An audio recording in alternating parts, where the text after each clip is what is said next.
మంచి ఆరోగ్యాన్ని కోరుకునే మీ అందరికీ నా నమస్కారం. మన చాలా డిస్కషన్స్లో క్రానిక్ ఇన్ఫ్లమేషన్ అనే వర్డ్ రెగ్యులర్గా మనం వాడుతున్నాం. ఇన్ఫ్లమేషన్ అంటే ఏంటంటే అది ఒక గాయం, ఇన్ఫెక్షన్ లేదా హానికరమైన పదార్థాలకి మన శరీరం ఇచ్చే సహజ రక్షణ చర్య అన్నమాట. ఈ ఇన్ఫ్లమేషన్ వచ్చినప్పుడు మన ఇమ్యూన్ మెకానిజం యాక్టివ్గా పనిచేసి ఆ వచ్చిన ప్రాంతానికి వైట్ సెల్స్ని ఎక్కువగా పంపించేస్తుంది.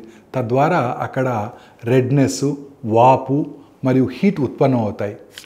ఈ ఇన్ఫ్లమేషన్ రెండు రకాలుగా ఉంటుంది. ఒకటి అక్యూట్ ఇన్ఫ్లమేషన్, ఇది కేవలం తాత్కాలికంగా ఉంటుంది. ఉదాహరణకి చిన్న ఇంజరీ లేదా జలుబు చేసినప్పుడు ఈ ఇన్ఫ్లమేషన్ వాటిని నయం చేయడంలో సహాయపడుతుంది. రెండోది క్రానిక్ ఇన్ఫ్లమేషన్, ఇది ఎక్కువ కాలం కొనసాగి శరీరానికి హాని చేస్తూ గుండె జబ్బులు, డయాబెటీసు మరియు క్యాన్సర్ లాంటి సమస్యలు కూడా దారితీస్తుంది.